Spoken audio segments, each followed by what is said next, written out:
Hi hello வணக்கம் LV viewers. இன்றைக்கி நம்ம செம்பருத்தி செடியை பற்றி தான் நம்ம பார்க்க போகிறோம். இது பார்த்திங்கன்னா பிங்க் கலர் செம்பருத்தி செடி. உங்களுக்கு இதுக்கு முன்னாடி கொடுத்த வீடியோவில் அந்த செடியில் பார்த்திங்கன்னா நிறைய பூக்கள் பார்த்துருப்பீங்க. ஆனால் இப்போ நீங்களும் பார்க்குறது அதே செடி தான். பாருங்கள், செடியில் பூக்களே இல்லை, கம்மியாக இருக்குது. ஒரே ஒரு செடி தான் ஒரே ஒரு பூ தான் பூத்துருக்கு.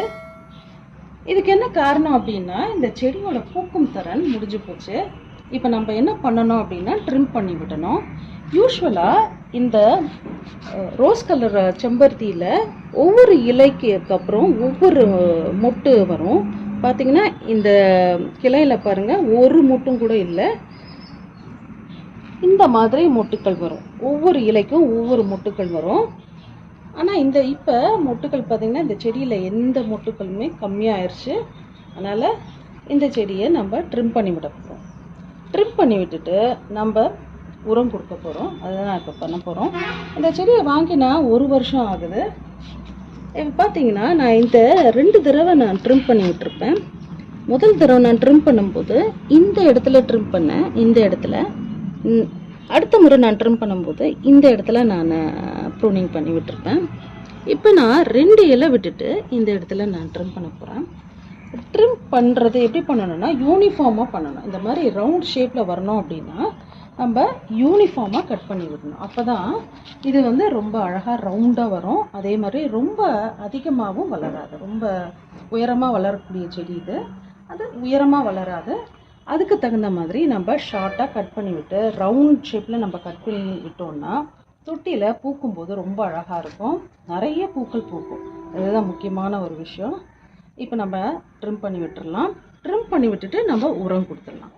இப்போ நம்ம என்கிட்ட இருக்கிறது ப்ரூனர் வச்சுருக்கேன். கட் பண்ணுறதுக்கான இது ப்ரூனர். இந்த மாதிரி ப்ரூனரை வச்சு கட் பண்ணலாம். இல்லை அப்படின்னா நம்மக்கிட்ட எந்த ஒரு சிசர் இருந்தாலும் நம்ம கட் பண்ணி விடலாம். பாருங்கள், முதல் பிரான்ச் நான் கட் பண்ணுறேன். 2 இலைகள் விட்டுருக்கேன் இங்கே.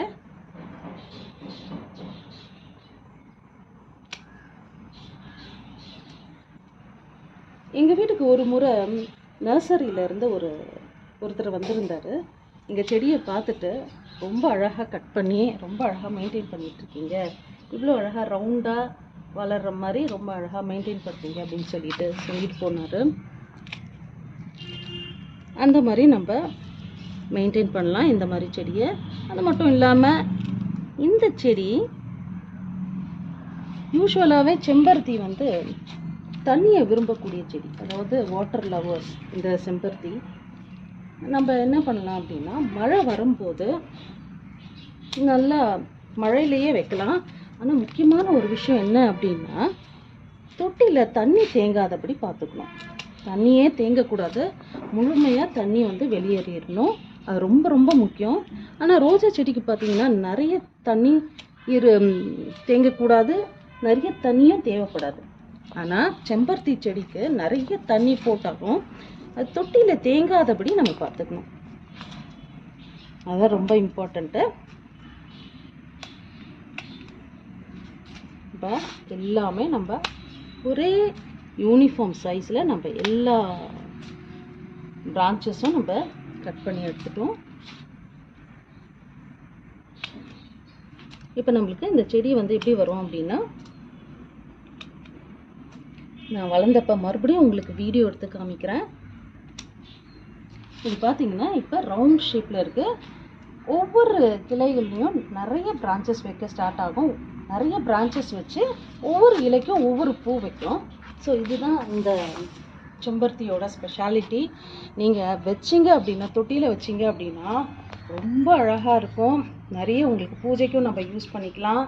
அதே டைமில் அழகுக்கு நீங்கள் வைக்கலாம் அப்படின்னாலும் இந்த தொட்டியில் பூக்கள் அப்படியே விட்டு வைக்கலாம். ரொம்ப அழகான ஒரு வெரைட்டி. கலரும் அவ்வளோ அற்புதமாக இருக்கும். இப்போ நம்ம என்ன பண்ண போகிறோம்னா, இந்த டாப் சாயிலை நம்ம ரிமூவ் பண்ண போகிறோம். ஏன் அப்படின்னா, இதற்கான பவர், இந்த மண்ணோட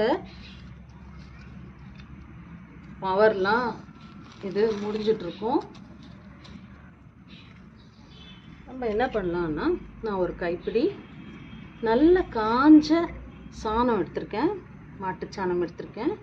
இதை நம்ம ஃபுல்லாக செடியை சுற்றி நம்ம போட்டு விட்டுடலாம்.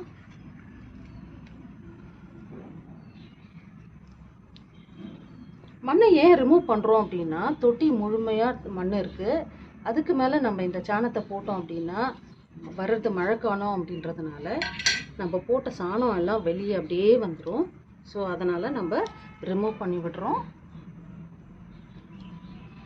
ரிமூவ் பண்ணிவிட்டு கிட்டத்தட்ட ஒரு 3 இன்ச்சு வந்து கேப் இருக்கிற மாதிரி பார்த்துக்கணும். அப்போ தான் நம்மளுக்கு இங்கே தண்ணி தேங்காதபடி தண்ணி இந்த தொட்டியில் இருக்கக்கூடிய மண் வந்து வெளியே வராது, உரம் வெளியே வராது.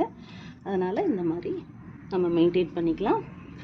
ஸோ இந்த மாதிரி வீடியோஸ் எல்லாம் நீங்கள் இனிமேல் வரக்கூடிய வீடியோஸில் நீங்கள் பார்ப்பீங்க. செடிகளை பற்றி எப்படி நம்ம பராமரிக்கணும் அப்படின்ற வீடியோஸ் எல்லாம் நீங்கள் பார்ப்பீங்க. கண்டிப்பாக உங்களுக்கு பிடிச்சிருந்தா உங்களுடைய ஃப்ரெண்ட்ஸ்க்கு ஷேர் பண்ணுங்கள்.